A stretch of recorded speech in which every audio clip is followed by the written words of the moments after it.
नमस्कार। मैं Shashi Kumar Keswani the informative observer के लिए मैं अलग अलग तरीके के कवरेज करता रहता हूँ। आज एक ऐसा कवरेज पे आया हूँ जहाँ बेटियाँ पूरी दुनिया में नाम कमा रही हैं और ख़ास तौर से जो भोपाल की बेटियाँ हैं वो उस तरीके से काम कर रही हैं जिनका नाम पूरी दुनिया में हो रहा है। मेरे साथ आज हैं वैशाली बाबा, जिनकी माँ प्रीति बाबा देश की जानी मानी आर्टिस्ट हैं। ये अमेरिका में न्यूयॉर्क सिटी में रह के पिछले 6 सालों से खूब नाम कमा रही हैं, वहाँ भी काम किया है। एग्जीबिशन इनने पहले बॉम्बे में लगाई थी, कई फिल्म स्टार्स भी देखने गए थे।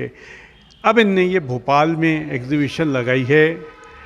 तो वैशाली, अपने शहर में एग्जीबिशन लगा के कैसा लग रहा है? लेकिन उससे पहले चाहूँगा पीछे आपके जो शंकर जी, इधर आ जाइए आप, तो इनके बारे में एक शुरुआत से कुछ बता दें। जी, मेरे एग्ज़िबिशन के जो वर्क्स हैं मैंने बहुत ही अलग अलग इमोशंस पे बनाए हैं। एंड मैं शुरू करना चाहती थी स्पिरिचुअलिटी से, तो शिवा से आरंभ करना चाहती थी एग्ज़िबिशन का, इसलिए आप ये देख रहे हैं। आप ये चीज़ महसूस कर सकते हैं अमेरिका में रहने वाली लड़की का जो है भावनाएं क्या होती हैं कि वहाँ भी शिवा से शुरू करना चाहती हैं। ये इतने रंग मेरे को दिखाई दे रहे हैं, तो इन रंगों का किस तरह से खेली हैं आपने, किस तरीके से काम किया है और किस तरह से आपने ये सोच क्या है इसके पीछे? बड़ी पॉजिटिव सोच रही होगी जहाँ तक मुझे लगता है। जी, तो इस एग्ज़िबिशन का नाम प्रिज़्मेटिक है क्योंकि जिस तरीके से प्रिज़्म से जब लाइट गुज़रती है तो वो अलग अलग कलर्स दिखते हैं हमें, अलग अलग वेवलेंथ्स एंड इंटेंसिटीज़ के। उन्हीं कलर्स को मैंने कैप्चर करने की कोशिश की है, उन अलग अलग कलर्स को डिजिटली काम किया है मैंने इन आर्ट वर्क्स पर। एंड मैं बहुत ही Indian motifs and cultural colours से बहुत हमेशा मैंने प्रेरणा ली है, तो वो भी आप इनमें देखेंगे। बहुत ही एक इंडियन इंस्पिरेशन मेरे आर्ट वर्क्स में दिखती हैं, जिसमें बहुत बोल्ड लाइन वर्क्स हैं, कलर्स एक दूसरे में बहते हुए दिखते हैं। एंड जी, विदेश में रहकर अपने देश के लिए और ख़ास तौर से एक भोपाल जैसे शहर में रह के इस तरीके का वर्क करना अपने आप में उपलब्धि है। लेकिन जितने कलरों से आपने खेला है इसमें, वो अपने आप में एक मिसाल है। एक कलर से दूसरा कलर नहीं मिलता, पेंटिंग एक दूसरे से नहीं मिलती, थीम एक ही है, लेकिन कहीं ये नहीं हुआ। उसके पीछे क्या सोच है आपकी? जी, वो मज़ा ही उस चीज़ का ये है कि आपको वैरायटी भी मिले आर्ट वर्क्स में, लेकिन उसमें एक थीम भी है। आपको तब भी लगेगा कि एक ही आर्टिस्ट का काम है, क्योंकि मैं मोस्टली लाइन वर्क में काम करती हूँ। तो इन स्पाइट ऑफ शोइंग अलग अलग इमोशंस, यहाँ पे बहुत सारे इमोशंस का मैंने एक झलक देने की कोशिश की है, इसलिए आपके बारे में थोड़ा बता दें, पेंटिंग इसी के लिए बता दें। जी, मैं आपको इसके बारे में बताती हूँ।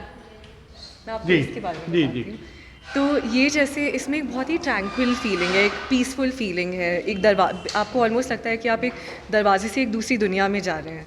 तो इसमें वो फीलिंग है, एक इल्यूसिव फीलिंग है इस आर्ट वर्क में, इसलिए उसके कलर्स भी उसी प्रकार लिए हैं। एंड मैं बिलीव करती हूँ कि इमोशंस को आप कंटेन नहीं कर सकते हैं एक किसी भी चीज़ में, इसलिए आप देखेंगे कि सर्कल में से भी अलग अलग कलर्स बाहर निकल रहे हैं, फ्लो कर रहे हैं, क्योंकि आप किसी भी इमोशन को बंद नहीं कर सकते, कैद नहीं कर सकते हैं, इसलिए।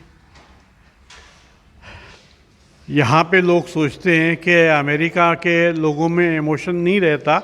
6 साल वहाँ रहने के बाद, अब यहाँ तो चंद दिनों के लिए हैं, उसके बाद भी आदमी में इतने इमोशन रहें, तो ये बड़ी उपलब्धि है। ये संस्कारों की बात मानता हूँ मैं। ये क्या है, थोड़ा सा बताएं। मेरा ये भी मानना है कि आप हमेशा पॉजिटिव इमोशंस नहीं फ़ील करते हैं। आपको जो भी फ़ील हो रहा होता है, जो भी महसूस हो रहा होता है, आपको महसूस करने के लिए एक स्पेस होनी चाहिए।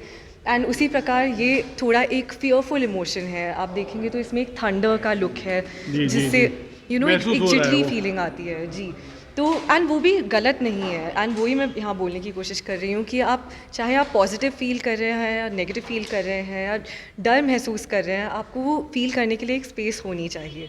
एंड वही स्पेस मैंने क्रिएट करने की कोशिश की है अपने आर्ट वर्क्स के ज़रिए।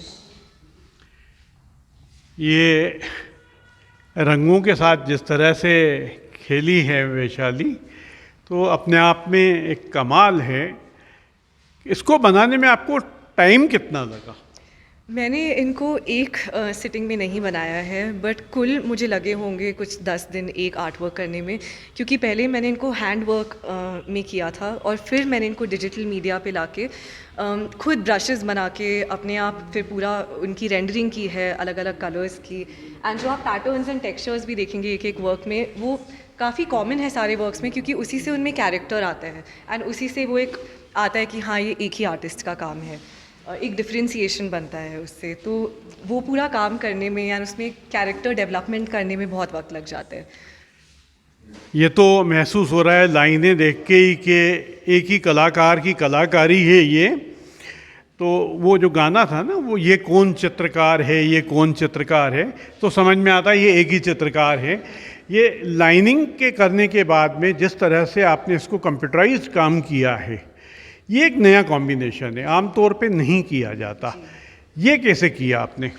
मेरा जो कॉर्पोरेट वर्क भी न्यूयॉर्क में है, मैं इतना डिजिटल वर्क करती हूँ, चाहे वो सोशल मीडिया के लिए हो, तो मैं हमेशा से चाहती थी कि आर्ट वर्क मुझे बहुत हमेशा से पसंद था कि मैं हैंड वर्क करूँ, तो मैं उन दोनों मीडियम्स को कंबाइन करना चाहती थी। एंड इट्स समथिंग जो बहुत हो नहीं रहा है आजकल, तो मैंने सोचा था ये कुछ नया होगा और उसमें मैं एक्सपेरिमेंट करना चाह रही थी एंड उसके रिजल्ट्स भी काफ़ी मैं जैसे चाह रही थी वैसे आए, तो इसलिए।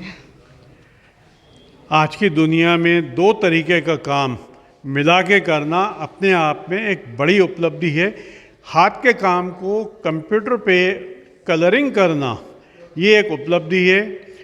हमारी शुभकामनाएं, आप ऐसे ही काम करती रहें और भोपाल का नाम और अपने देश का नाम रोशन करती रहें। मैं शशि कुमार केसवानी, इन्फॉर्मेटिव ऑब्जर्वर के लिए स्वराज भवन से आज स्पेशल कवरेज पे आया हूँ।